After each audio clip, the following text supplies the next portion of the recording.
एक गांव में सपना नाम की एक लड़की रहती थी। उसे घूमने फिरने का बहुत शौक था। एक दिन सपना के पिता महेंद्र रात में घर आते हैं। सपना उनके पास जाती है और बोलती है, पिताजी, सुना है पास के गांव में बहुत बड़ा मेला लगा है, क्यों ना देखने चले। तभी सपना की माँ सीमा वहाँ आती है और सपना को डांटते हुए बोलती है, कहीं नहीं जाना बाहर, आजकल माहौल बहुत खराब चल रहा है बाहर। सुना है सरपंच जी की बेटी भी गई थी मेला देखने, किसी ने रास्ते में उसे कुछ खिला दिया, तब से पागल बनी घूम रही है पूरे मोहल्ले में। सब डॉक्टर और तांत्रिक को दिखा लिया, लेकिन सब के सब फेल। सीमा की बात सुनकर सपना और महेंद्र हंसने लगते हैं और महेंद्र बोलता है, तुम्हें भी ना कहाँ कहाँ से खबरें मिल जाती हैं। अरे ऐसे थोड़ी होता है, कोई भूत प्रेत नहीं होता है, सब मनगढ़ंत बातें होती हैं। तुम दोनों बाप बेटी से बात करना तो फिजूल ही है। अगर ये ऊपरी चक्कर नहीं है तो सरपंच जी की बेटी ऐसे ही बीमार हो गई। बोलो, मैं कह देती हूँ कोई घर से बाहर नहीं जाएगा। ऐसा कहकर सीमा वहाँ से चली जाती है। सपना महेंद्र के पास आती है और बोलती है, तो पापा हम क्या मेला देखने नहीं जाएंगे? मेरी सारी सहेलियाँ तो मेला घूम कर आ गयी, उन्हें तो कुछ नहीं हुआ। तो मेरी बेटी क्या चाहती है, यही ना कि वो भी मेला जाए। ये लो पैसे, और रही तुम्हारी माँ की बात, उससे मैं बात कर लूंगा। ऐसा कहकर महेंद्र पैसे निकाल कर सपना को दे देता है। अगले दिन सपना मेले में जाती है और खूब मस्ती करती है। जब वो मेले से वापस आ रही होती है तभी उसे एक मुखौटे की दुकान दिखती है। उस मुखौटे की दुकान में बहुत सारे मुखौटे लगे होते हैं। अरे वाह, कितने सारे मुखौटे! क्यों ना एक डरावना मुखौटा ले लूं, माँ को डराऊंगी, बहुत मजा आएगा। ऐसा कहकर सपना उस मुखौटे वाले की दुकान पर जाती है। दुकान का मालिक पहले से ही एक डरावना मुखौटा लगाकर बैठा होता है और सपना को देखकर बोलता है, आओ सपना आओ, बोलो कैसा मुखौटा चाहिए तुम्हें? पहले तो सपना उस मुखौटे वाले को देखकर डर जाती है, लेकिन फिर बोलती है, ये मुखौटा तो बहुत ही डरावना है और देखने में कितना असली लग रहा है। मैं तो आपको सचमुच का शैतान समझ बैठी थी। क्या आप ये मुखौटा मुझे देंगे? क्यों नहीं सपना, ये लो, ये मुखौटा तुम्हारे जैसे लोगों के लिए ही तो है, हैं? सपना को उस दुकान वाले की बात समझ नहीं आती।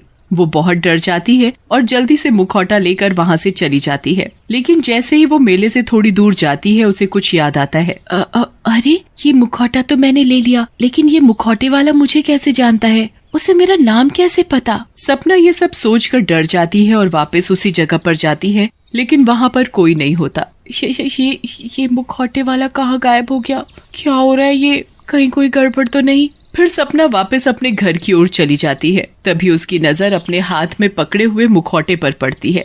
छी, कितना गंदा और डरावना मुखौटा है। मैंने भी माँ को डराने के लिए ना जाने क्या ले लिया, लेकिन अब ले लिया है तो एक बार पहनना तो बनता ही है, उसके बाद इसे फेंक दूंगी। बहुत ही गंदा है ये। ऐसा कहकर सपना उस मुखौटे को पहन लेती है, लेकिन जैसे ही सपना वो मुखौटा पहनती है उसका पूरा शरीर हिलने लगता है और उसके मुंह से अजीब अजीब सी आवाजें निकलने लगती हैं और वो एक चुड़ैल जैसी दिखने लग जाती है।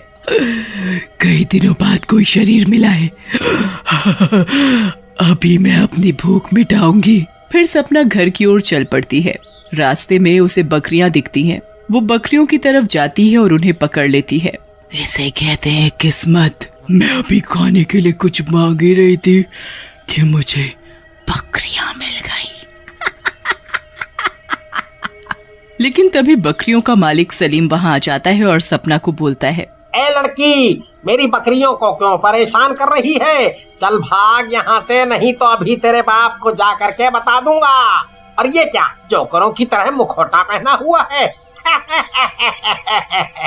सलीम की बात सुनकर सपना को गुस्सा आ जाता है और वो सलीम को उठाकर दूर फेंक देती है। चल भाग यहाँ से, कितना चिल्ला रहा है, इतना तो तेरा रिचार्ज भी नहीं। अच्छा है मेरा मूड ठीक है, नहीं तो आज पहले तेरे को ही खा जाती। सपना जैसे ही पीछे देखती है बकरियां भी भाग चुकी होती हैं। फिर सपना वापस घर की ओर चल पड़ती है। घर पर सीमा और महेंद्र उसका इंतजार कर रहे होते हैं। मेरे मना करने पर भी चली गई ना मेले में। मन तो कर रहा है तुझे जोर से 2 हाथ लगाऊं। तुम दोनों बाप बेटी ने तो मेरी नाक में दम कर रखा है। और ये क्या जोकरो जैसा मुखौटा पहना हुआ है? तुम भी ना सीमा, बस पीछे ही पड़ जाती हो। अरे आ तो गई है ना सपना घर में। बेचारी कितनी उम्मीदों से ये मुखौटा लेकर आई थी कि तुम्हें डराएगी, और तुम उसे ही डराने लग गई हो। लेकिन सपना कुछ नहीं बोलती और अपने कमरे में चली जाती है। थोड़ी देर बाद सीमा सपना के कमरे में खाना लेकर जाती है। सपना खिड़की की तरफ मुंह करके खड़ी होती है। सपना मेरी बच्ची, मुझे माफ कर दो, मैंने तुम्हें नीचे कुछ ज्यादा ही डांट दिया। मुझे ऐसा नहीं करना चाहिए था। लो अब रोटी खा लो। सपना सीमा की तरफ पलटती है और बोलती है, बुढ़िया ये खाना लेकर जा यहाँ से, और मेरे लिए कुछ मांस लेकर आ। मैं ये घास फूस नहीं खाती। बस बहुत हुआ सपना मजाक। चलो ये मुखौटा उतारो और सीधी तरह से रोटी खा लो। चलो। ऐसा कहकर सीमा सपना की तरफ बढ़ती है, लेकिन सपना उसका हाथ मरोड़ देती है। अरे मर गई रे। इस लड़की का मैं क्या करूं?